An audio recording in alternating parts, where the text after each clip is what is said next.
So we're gonna talk a little bit about what you should budget for your build, how much you wanna spend on your build, and really what you should expect. So for a vehicle, you're probably at a low end looking at spending around $40,000 just to get a cargo van. That's probably gonna be a lower end ProMaster to get at that $40,000 mark. And then in the higher end mark, you're probably looking around $80,000. That's for a decked out Sprinter, probably with 4x4 and a lot of upgraded options.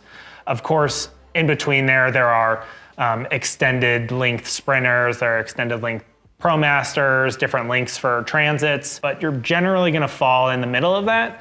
Of course, recently with the pandemic, a lot of prices have skyrocketed, so you might be spending even more, but typically those are the prices you're gonna be looking at spending.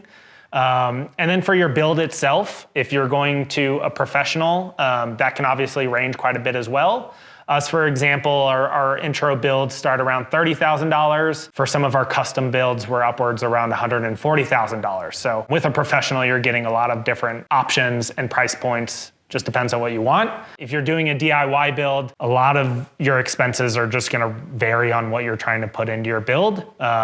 You could probably do something for around $10,000. But it's kind of just really dependent on what you're looking at adding in there.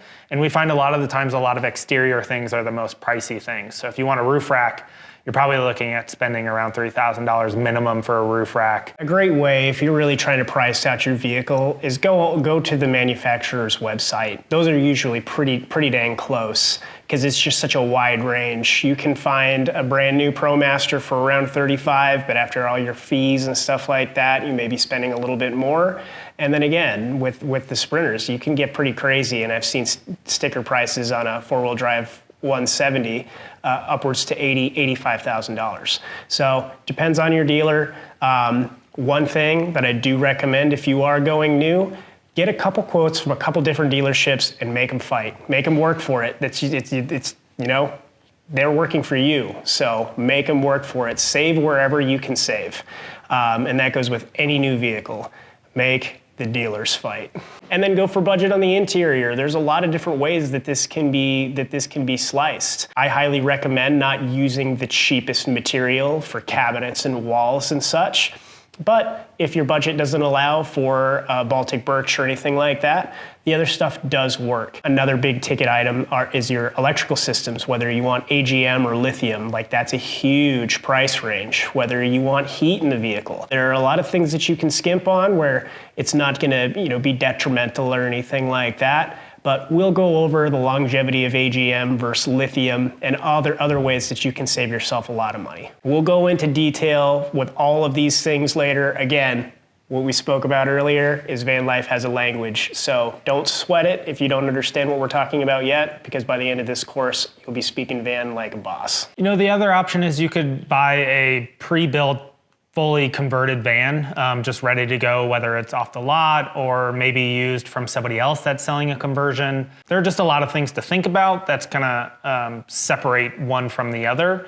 So I spend a lot of time on Facebook Marketplace and all these different RV traders, things like that. But you don't always know what you're getting, so definitely do the research. Look at who it's converted by, look at how many miles it has on it. And if possible, go check it out in person. So you just want to do the research and understand what you're getting into. Obviously, if you build or you buy something that's fully built out and converted already, you're not going to get the choices to add to those things. So maybe you want certain color cabinets, but you're going to be stuck with what's already in that build.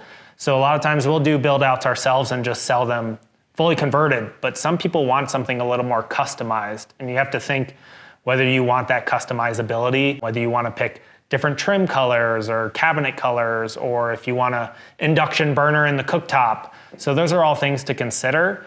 Sometimes you can find the fully converted ones for a little cheaper because you're losing out on those customization options. So just something to be aware of.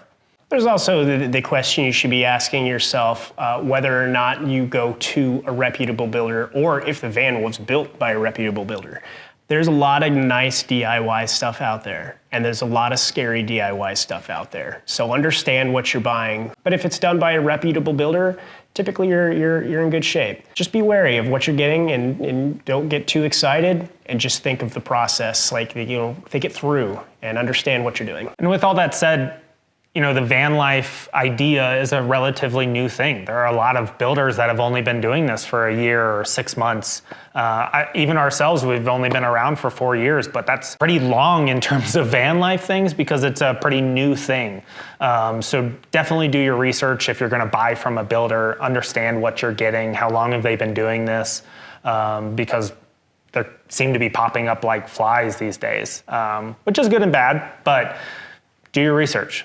So one of the great things about Crux Academy is we're going to have a resources area for you to be able to do this research that we're talking about and really set yourself up to succeed, and have that knowledge base that we're suggesting you get, specifically from this course and from a lot of other resources as well. So I'm going to talk a little bit about resale value. And one van that always does well is a 4-wheel drive diesel Sprinter. If you are unsure and you have the money, go that route, because it's something that will disappear fast if you decide that you don't want to do the build. But also keep in mind, don't do a really, really poor build. You will make money off of a 4-wheel drive Sprinter if you put a nice build in it. And when we talk about resellability, we're talking about how many miles does the van have it already? What is the build out look like, and how has it been treated? Those are all things that can affect, say you bought a conversion and you're trying to sell it 2 years later. If you already have 400,000 miles on the vehicle, obviously your resale ability is not going to be as high. So these are all things to keep in mind when you're trying to resell that vehicle, because they all contribute to it. One of the things that we get asked a lot about is, if I really don't like this, am I going to be able to get my money back? This is a huge investment, and we understand that this is a home to some people.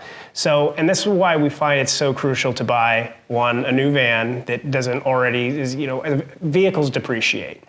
We all know this. So you can expect to lose here and there a little bit. But I do believe this is a crucial point in why you should be building a good quality van and why you should give this thing plenty of thought. Because if you do use it for a few years, you're not gonna, it shouldn't be a wash. You can sell this thing and get the majority of your money back, and sometimes even make money. Your labor is money. Just make sure the time that you put into the van is, you're doing this properly, because again, like I said, no one wants to buy a haunted house.